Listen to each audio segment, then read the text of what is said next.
Gracias, doctora Cáceres, por su excelente exposición. Doctora, mil disculpas, no había mencionado anteriormente su currículum, el resumen del currículum, porque es muy extenso, me hubiera tomado mucho tiempo, tal vez hablar más que la doctora Tejerina. A continuación, la doctora Patricia Dorso nos va a comentar acerca del triaje o categorización de pacientes en el servicio de emergencias. Bueno, seguimos entonces.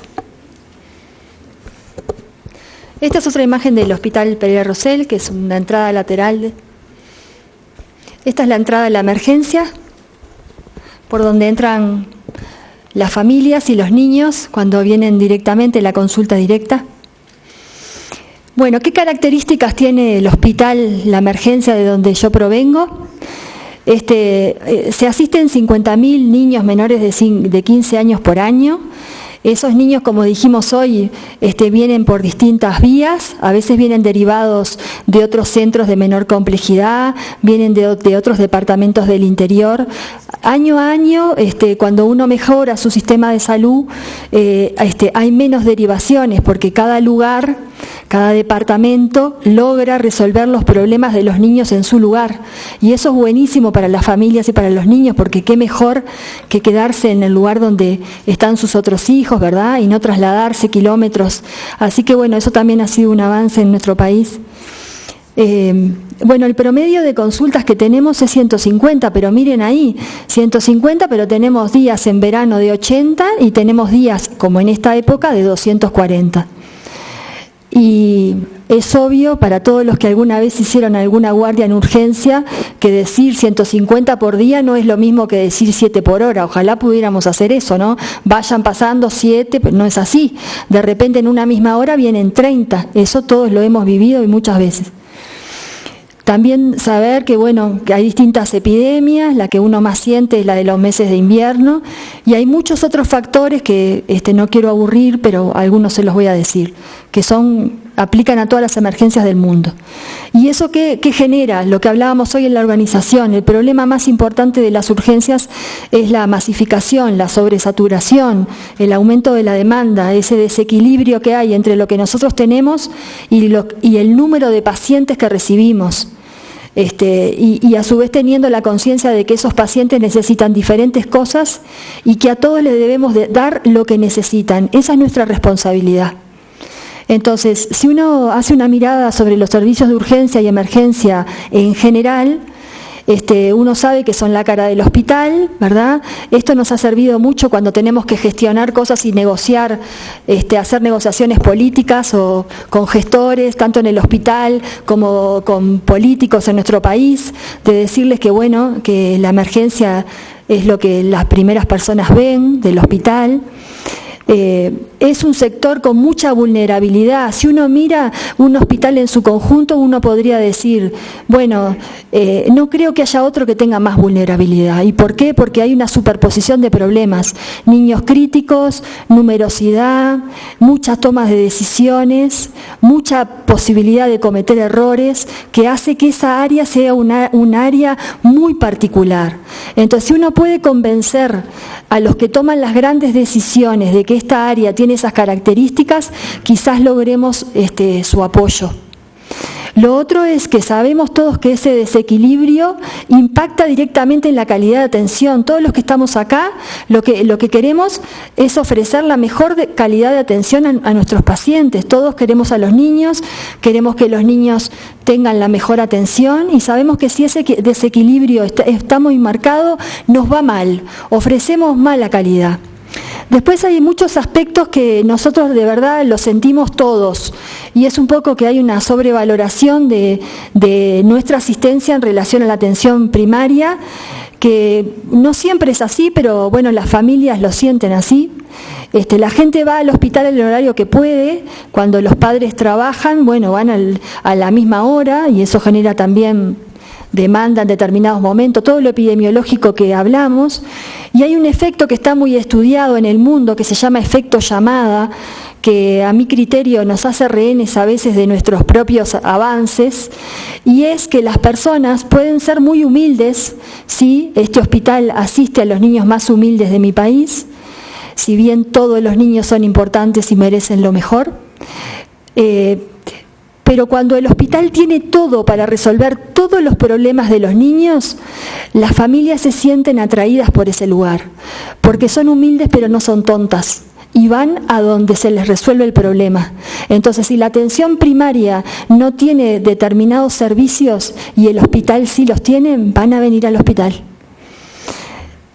En general tienen fácil acceso al centro de referencia, a veces no hay pediatras en la atención primaria, se está trabajando mucho en eso.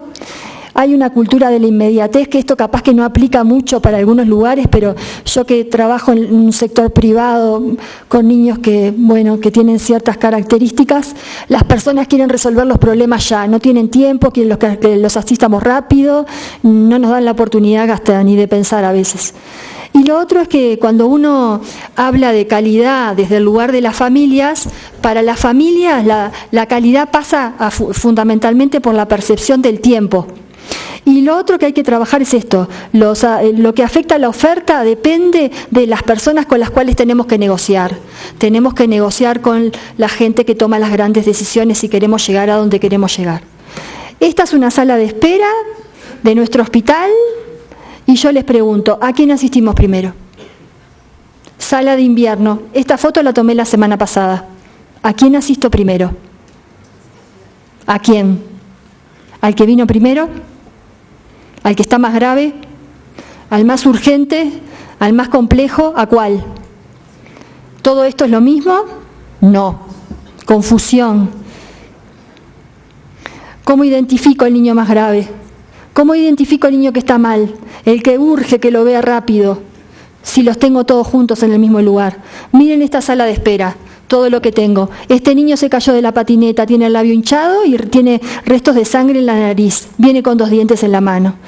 Tengo una niña de 10 años que tiene dolor abdominal, hace 2 semanas que tiene dolor abdominal. La manda a la pediatra porque le encontró una masa dura en el hemiabdomen derecho, pero su aspecto, con esa lógica que mostraba el triángulo la doctora Cáceres, es normal. También tengo un lactante chiquito con fiebre de 40. En la casa tuvo una convulsión, ahora está dormido. Tengo un asmático que tenía dificultad para respirar. Tiene buen color, no tiene signos de distrés, y habla sin dificultad. ¿Quién tiene prioridad? ¿A quién asisto primero? A este. ¿Será este? ¿Cuál tendrá la enfermedad más compleja? Capaz que esta. ¿Cuál es el concepto de urgencia de hoy de la Organización Mundial de la Salud?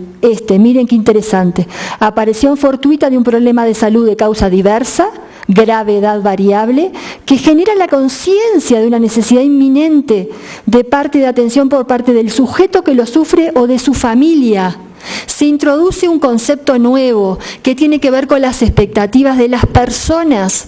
A veces nosotros pensamos, viene por esto que es una banalidad, pero la persona está preocupada, la familia está preocupada. ¿Eso puede cambiar el nivel de urgencia? De alguna manera sí. No toda, pero incide. Este es el concepto de urgencia, la traje porque es el sistema que utilizamos nosotros para clasificar los pacientes, que está basado en el sistema español de triage, y que miren lo que dice, que es interesante porque es un concepto importante. Es una situación clínica con capacidad para generar deterioro o peligro para la salud o la vida de un paciente en función del tiempo. Acá aparece una cosa que es muy importante, ¿no? Que tiene que ver con cuánto tiempo se va a resolver el problema de ese paciente.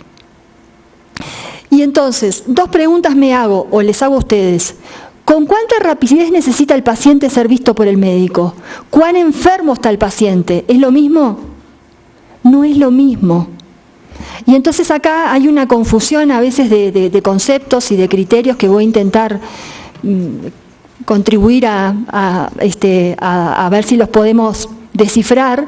Sobre todo se confunde lo que es una urgencia con lo que es gravedad y con lo que es complejidad. Todo tiene que ver, ¿vieron? Pero no es lo mismo. Es como que voy de costadito y cerquita, pero no es lo mismo. Entonces, si uno habla de urgencia, la urgencia tiene que ver con la necesidad de asistencia rápida. Por eso, dentro de la urgencia, está por un lado el concepto de gravedad, que tiene que ver con una disfunción funcional, podría decir uno, o pérdida de una función, ¿tá? La necesidad de intervención, que tiene que ver con eso de cuánto deterioro puede sufrir un paciente si yo no adopto en ese paciente las medidas que requiere, ¿no? Y por el otro lado estaban las expectativas, que hoy hablábamos en relación a la OMS, y sobre todo el sufrimiento. No debe haber ningún aspecto que genere más urgencia en una persona humana que el sufrimiento. Si alguien está sufriendo mucho, no importa si es una enfermedad muy grave o compleja, ese paciente requiere ser visto rápido. Y lo otro es la complejidad, que la complejidad sí tiene que ver con la gravedad, pero sobre todo tiene que ver con la dificultad en el diagnóstico, el consumo de recursos, otra cosa. Y un paciente puede tener una enfermedad muy compleja, pero no ser urgente. Entonces, ¿qué es el triaje? El triaje es un proceso de valoración clínica preliminar, es el primero, lo primero que hago cuando el paciente toma contacto con la urgencia, lo primero. Es antes de la valoración diagnóstica y terapéutica completa, yo diría mucho antes. Y ordena a los pacientes en función del grado de urgencia. No considera los otros aspectos, considera el grado de urgencia. Entonces, sigue esta regla que me encanta, esta diapositiva es de la doctora Pavlicic, que dice que sigue la regla de lo correcto. Selecciona al paciente correcto, le asigna al proveedor adecuado, o sea, de alguna forma dirige a ese paciente al área y al médico que lo va a resolver, en la cantidad correcta de tiempo, el tiempo es un concepto muy importante en la urgencia, para recibir la atención adecuada para lograr el resultado correcto. Eso es el triage, sigue esa regla. ¿Cuáles son puntos claves? No hace diagnósticos. Por eso somos muy malos los médicos haciendo triaje.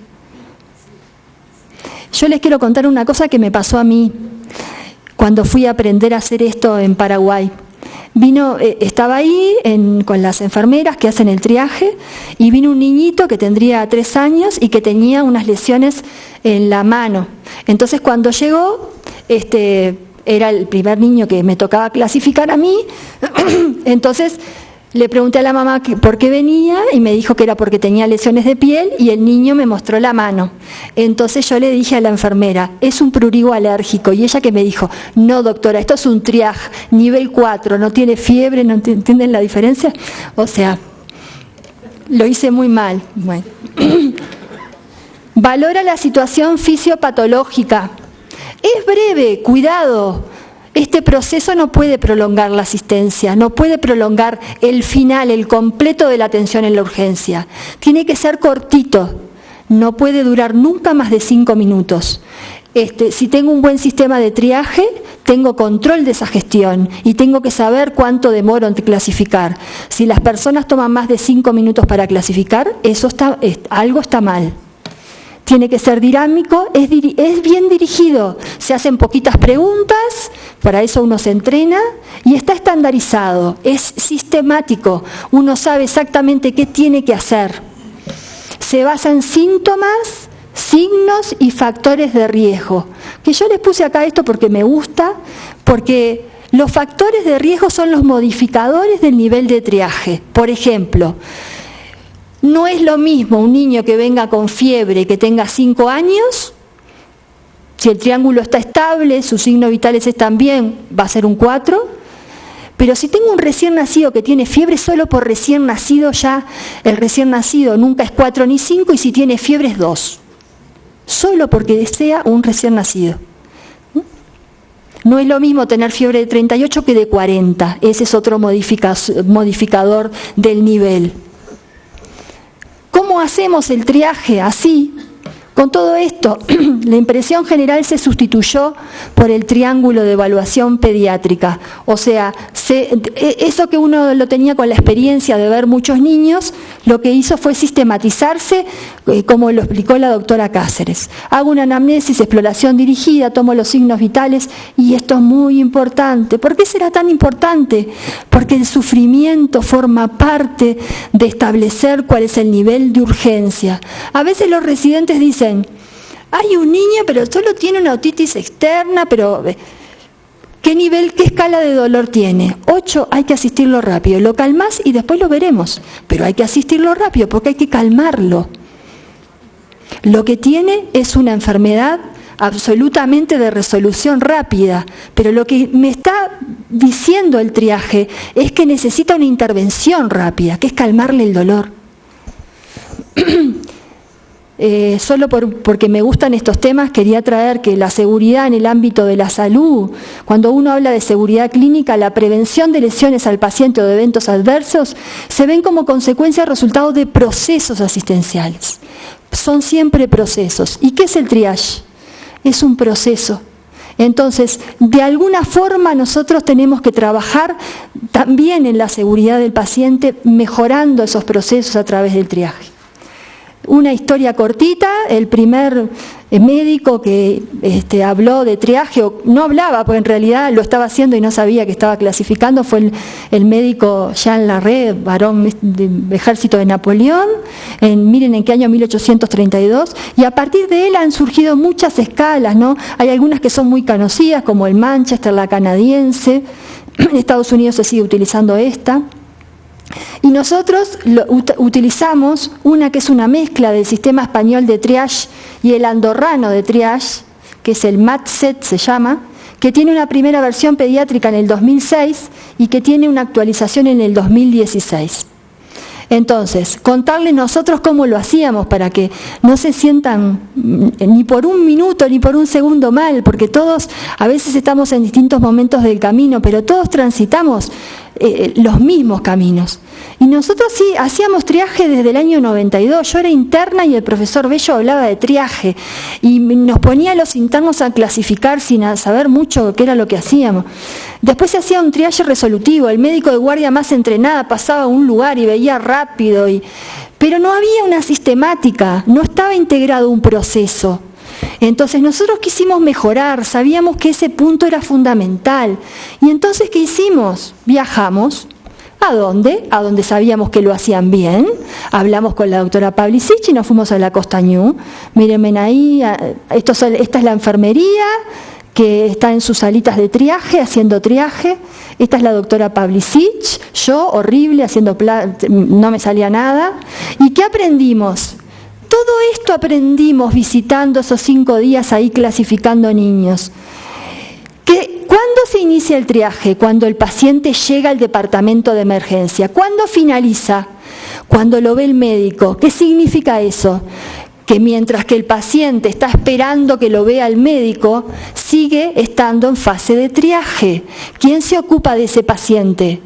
El que está encargado del triaje, de controlarlo. Me pasé de los tiempos que tenía para ser visto por el médico. ¿Ese paciente cambió de evolución en esa sala? Antes era un nivel 4, pero ahora hizo una convulsión, cambió de nivel. Alguien tiene que controlar eso. Y entonces, ¿qué hace el recurso que hace el triaje? Recibe el paciente, lo valora, lo clasifica. Este punto es importantísimo, informa al paciente y a la familia del proceso de atención.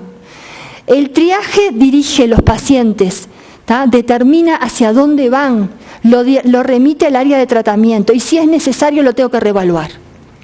Entonces, hoy me preguntaba la doctora Mari, ¿quién debe clasificar? Miren esto no es mío, ¿no? Esto está en la literatura. Entonces, ¿el médico o el enfermero? Obviamente personal sanitario, seguro. Ahora, mire dónde nos quedamos los médicos. Parece que tenemos capacidad de valoración rápida y tenemos capacidad de tomar decisiones. Pero no tenemos mentalidad dirigida a valorar el estado y no hacer diagnósticos. Si no les pasa como a mí, con el prurigo alérgico. Cada niño que veía tenía ganas de hacer el diagnóstico. La enfermería tiene mentalidad dirigida a detectar necesidades. ¿no? Y no indicar pruebas, a no hacer examen, y se adhieren muy bien a protocolos, por lo cual la enfermería tiene todas las capacidades necesarias para clasificar a los pacientes, solo que tienen que capacitarse y estar entrenados. Entonces, ¿cuáles son los recursos? Las competencias que tiene que tener la enfermería: tiene que tener experiencia en urgencias, dice la literatura no menos de 2 años, a veces eso es imposible porque no tenemos tanta enfermería así. Tiene que ser una enfermera que haya estado en el staff del departamento, tiene que tener un curso de formación en triaje, ¿sí? Tiene que tener capacidad de comunicación. Nosotros intentamos hacer una medicina humanizada, hacer un respeto no solo por los derechos del paciente, sino por comunicarnos bien, ser empáticos, ser respetuosos de su intimidad.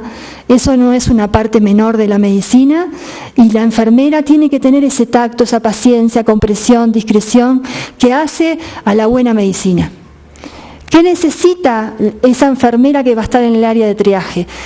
Se trata que esté dedicación exclusiva, no puede estar clasificando y que la estén llamando de allá porque hay una reanimación, no, la que está en el triaje está solo en el triaje, ¿tá? Tiene que estar limitada de tiempo, habitualmente no puede hacer más de 4 horas en periodo de alta demanda porque es un ejercicio intenso, ¿no? Tiene que tener ciertas medidas de seguridad, tiene que tener una persona de referencia. Nosotros en nuestro hospital, cuando está la licenciada a cargo, la jefa, ella es la de referencia, y cuando no está, sabemos quién es la licenciada que está de referencia, porque puede tener dudas la que está clasificando. Tiene que tener un reconocimiento y soporte por parte de los responsables del servicio. Tenemos que apoyar ese recurso mucho, porque es un recurso fundamental. Se trata de no hacer cuestionamientos. Si hay errores en la clasificación, se discuten en otro momento. No puede ser que cuando estamos de guardia, el médico se ponga a discutir con quien está clasificando. Eso no se recomienda. Y tiene que haber un feedback y una formación continua. ¿Qué otra cosa aprendimos? Que los niveles tienen relación con los tiempos. Estos son tiempos marginales. ¿Qué significa? Son los tiempos máximos que uno diría, es como darle un contrato a ese paciente. ¿Por cuánto tiempo podés estar seguro en ese lugar? Y bueno, si es un nivel 1, nada, te tengo que atenderte ya. Si es un nivel 2, tengo 10 minutos, eso lo tiene que saber bien la licenciada que clasifica. De hecho, en nuestro hospital, los 1, 2, si vienen por consulta directa, que son los menos porque casi todos vienen por ambulancia, directamente los pasa al área de atención interna, a la unidad de reanimación. Estos son los más problemáticos. Poder cumplir con estos 30 minutos lleva mucho esfuerzo, ¿sí? Y en época de alta demanda, los niveles 4 y 5, muchas veces no podemos cumplir con los tiempos. Y eso es un problema. Entonces, ¿qué se considera un nivel 1? Está relacionado con riesgos. Es el que tiene el riesgo vital inmediato. El 2 tiene un riesgo vital previsible. El 3 es el último que tiene riesgo vital, pero es potencial. Y el 4 y 5 no tienen riesgo vital. Yo les digo, cuando tengo que dar mi clase de triaje, que a veces les cuesta diferenciar el 4 y el 5, y les propongo siempre que se pregunten para el 5 si para ese paciente podría ser lo mismo que lo vieran al otro día. Esa es la pregunta que hay que hacerse. Si es lo mismo que lo vean al otro día, es un 5. Si no, no. Bueno, aprendimos que a través de la utilización de un sistema de clasificación, en el mejor de los casos y en forma ideal informatizado, podemos calcular la huella. Podemos saber cuántos niveles tenemos, 4, cuántos tenemos 1, 2, cuántos 3. Los verdaderos departamentos de emergencia tienen todos los niveles. Todos los niveles. Y esto lo podemos calcular diariamente. Nosotros todos los días llegamos al hospital, sabemos cuánto número de consultas hubo el día anterior y cuál es nuestra huella diaria, para saber qué fue lo que pasó. Esto es muy importante porque nos permite calcular indicadores, cuánto tiempo nos tomamos en clasificar por nivel, cuánto tiempo de atención tuvimos cada nivel, cuánto tiempo de estadía tuvieron en el departamento de emergencia. También hay forma de calcular cuántos recursos consumieron, cuántos se hospitalizaron. Obviamente, si uno en esa cuestión de vigilancia de cómo está funcionando el triaje, me encuentro que los niveles 4 tuvieron un porcentaje de ingreso muy alto, 25%, no deben tener más de 10, para nosotros significa que entonces estamos clasificando mal los niveles 4. No sé si, se pueden sacar muchas conclusiones. La sala de espera, esta es el monitor de la sala de espera 4 y 5 de la doctora Pavlicic. Yo no tengo uno propio para mostrarles porque aún no tenemos colocados, estamos tratando de conseguir el dinero para tener estas cosas, en la cual se le informa a la familia con los nombres, cuánto tiempo, a la hora que vinieron, cómo fueron clasificados, y también se aprovecha para pasar información que muchas veces tiene que ver con medidas de prevención. Se le da a la familia la información también. Esto me parece muy importante, la comunicación con las familias. Bueno, nosotros también hicimos cursos de instructores para mejorar. Y quiero contarles, para terminar, cómo lo hacemos nosotros en el hospital. Esta imagen ya la vieron, que hacemos esa secuencia, se admite, sala de espera de triaje. ¿Cuántas butacas pusimos acá con prego? Yo dije, poquitas. No pueden ser más de 20, porque si yo tengo más de 20 pacientes esperando acá, algo está mal. Quiere decir que las unidades de triaje no están funcionando bien. Nunca puede haber más de 10 pacientes para clasificar. El paciente se admite y rápidamente tiene que ser clasificado, porque si no, ese proceso no está funcionando bien. Les traje esto para que no se tomen impulso. Nosotros durante mucho tiempo no tuvimos sistema informático, pero construimos una planilla, hicimos una planillita en la cual pusimos los niveles, pusimos la hora que vino, el triángulo de evaluación pediátrica, por qué había venido, qué nivel se le adjudicó, y lo pasábamos directamente al médico. Y con esto, ¿qué podíamos decidir? ¿Cuál era el nivel? El área de atención donde iba el niño, y además si había necesidad de hacer triage avanzado. Triage avanzado es niño febril, se le administra antitérmico, niño deshidratado que tolera la vía oral, se le hace un SRO, niño con dolor, se lo calma. Entonces, solamente con esta planilla, que la utilizamos por casi 1 año y 10 meses, hasta que conseguimos tener el sistema informático.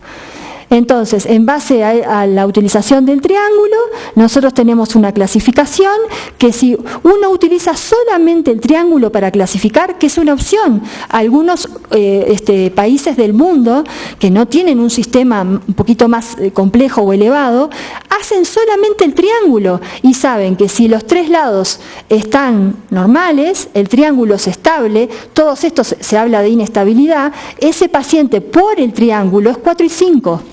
Y en todos los demás, si tiene un solo lado afectado es 3, y si tiene 2 es 2, y si tiene los 3 es 1. Es una clasificación simple que tiene algunas limitaciones, pero es mejor que nada. Hay trabajos, por ejemplo, de la utilización del triángulo para reconocer falla respiratoria, dificultad respiratoria, este es un trabajo de la doctora Pavlicic. Y hay avances importantes en el sistema de triage. Informatizar el triage lo que logra es darme la validez, hay un nivel de concordancia, de reproducibilidad, tengo posibilidades de calcular indicadores, tengo otros beneficios, pero no significa que no pueda clasificar si no tengo un sistema informático. Las salas de visita rápida también son avances y, como les decía hoy, el triage avanzado. Nosotros utilizamos este sistema que se llama MATSET, el Web APAT 4.6, que es la última versión, en la cual, si ustedes miran acá, hay una zona superior, esta barra son los niveles directos. ¿Qué significa esto? Viene un niño en paro, chocado, inconsciente, trauma grave. ¿Qué hago? ¿Sigo? No le hago nada más. Va directamente, ese niño es un 1 a área de reanimación. Tiene una zona celeste central que se aplica para todos los pacientes, porque esto está en concordancia con lo que significa urgencia, y en la cual el dolor me lo marca, el estado emocional del niño y la familia también, y las constantes vitales, porque esos son los modificadores del nivel de urgencia. Si yo tengo un niño, no importa la edad, con fiebre, y solamente fiebre y sus signos vitales son normales, es una cosa. Si llego acá y tiene taquicardia, por ejemplo, frecuencia cardíaca elevada, ya no tiene el mismo nivel de triaje. Tiene también, esta barra es para saber si el paciente tiene alguna comorbilidad, si es diabético, psiquiátrico, si toma alguna medicación. Esto es una forma de entrar en esta, que son las escalas de gravedad, y después las agrupaciones sindromáticas. Esto parece complejo, pero es bien sencillo. La enfermería está entrenada, si ustedes lo vieron, clasifican los pacientes en 3 minutos, rapidísimo. Es un placer verlas cómo trabajan. Así que este sistema clasifica en 5 niveles, utiliza criterios clínicos en función del motivo de consulta y dispone de un programa informático que es el que nos permite hacer toda esa casuística que es muy importante para tomar decisiones. ¿Cuál es el concepto de triage estructurado? ¿No? No es solamente la disponibilidad de una escala de clasificación válida, útil y reproducible, sino que cuando uno habla de triage estructurado es porque cuenta con una estructura física, con profesionales que están capacitados, también con avance tecnológico, ¿no? Y que entonces en esos servicios se permite realizar la clasificación de los pacientes en base a su grado de urgencia según un modelo de calidad que es evaluable. Y que ese concepto que tiene que ver con lo que continuamente podemos mejorar, tiene que ser nuestra lógica. Hoy podemos estar muy mal y quizás que aspiramos a estar espectacular, pero tomémonos ese camino de ir paso a paso e ir mejorando lentamente. Hay validación de este sistema, por eso elegimos tener este sistema pediátrico. Este trabajo de validación es del doctor Luaces, del hospital él es del Barcelona, del Niño Jesús, no, del San Juan de Dios, perdón. La validación es un aspecto muy importante. La validez mide lo que tiene que medir y es la comparación con indicadores, o sea, el nivel 4 tiene que ser 4 y tengo que a través de indicadores poder confirmarlo. La fiabilidad o la reproducibilidad, también se le denomina así, tiene que ver con que sea que tenga niveles de concordancia entre 2 operadores que hagan lo mismo, o un mismo operador en distintos momentos que pueda clasificar igual. Y la aplicabilidad, o sea, que lo pueda hacer en un corto tiempo. Entonces, en el triage, si cuento con un triage estructurado, voy a controlar estrictamente el riesgo, voy a mejorar la calidad del servicio de urgencia y voy a mejorar la eficiencia. Hay trabajos también que muestran que es útil también para diferenciar los neonatos, porque esto también aplica desde el día 0, ¿no? Más graves. Este trabajo está muy interesante. Este es el invierno en el DEP. Miren lo que es esta cola. Cada vez que vemos esto nos da... Este es nuestra área de admisión. Aquí a la vuelta está la salita de pre-triage. Esta es la puerta que les mostré hoy al inicio. Acá es la sala de los 3, que está pegadita al área interna. Y entonces, ¿de qué me sirve el triage para contribuir a ordenar mi flujo de pacientes? Es el que determina el flujo. ¿Por qué? Porque me dice a dónde voy a mandar los niveles. Los 4 y 5 van a la sala de 4 y 5, sus consultorios de 4 y 5. Los 3 van a los consultorios 3. Algunos 3 respiratorios van a la UTI. Los 1 y 2 van al interior, a mi área interna. Direcciona al paciente, establece una dinámica de atención. Es mucho más que clasificar un paciente. Establece la forma de trabajo del sistema de urgencias. Ahora, asistido pero seguro, ¿verdad? Tengo que saber qué está pasando con esto, no los dejo solitos ahí esperando. ¿Cuál es el proceso de instalación de un sistema de clasificación?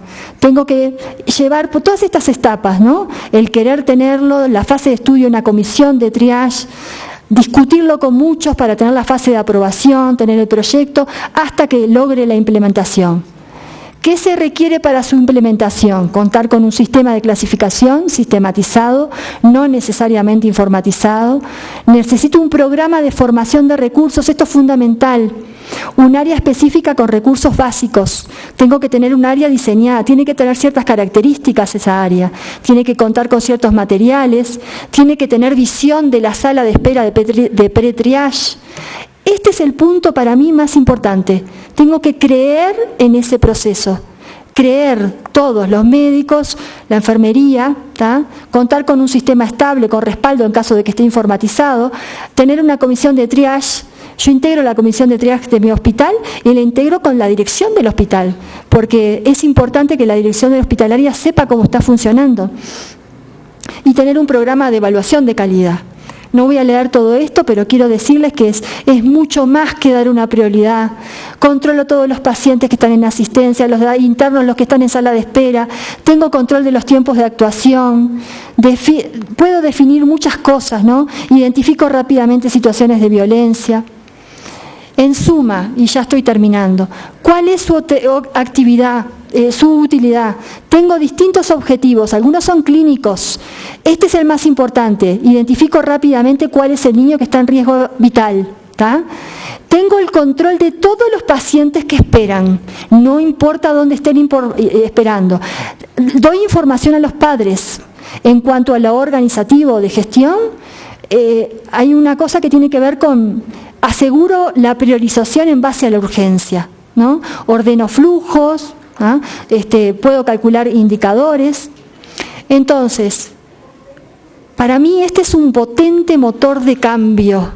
Decidir poner un sistema de clasificación en un servicio de urgencia siempre tiene un sentido de madurez de los que toman esa decisión, porque no solamente moderniza, sino que mejora el servicio donde se aplica, no solamente en esa área, lo notan todos. Yo les puedo decir que desde el área de internación, desde que nosotros clasificamos de esta forma a los pacientes, ellos identifican una forma ordenada de trabajo en la urgencia que no la visualizaban antes. Esto es muy importante, está apoyado por muchas sociedades científicas de la urgencia, es un cambio total en la asistencia, abre las puertas a los procesos de organización interna, se los dije más de una vez, y si bien no es una condición suficiente, pero es necesaria para poder equilibrar ese desbalance que hay entre la oferta y la demanda en un servicio de urgencia y tratar de responder a las necesidades que tiene la población. Así que bueno, muchas gracias.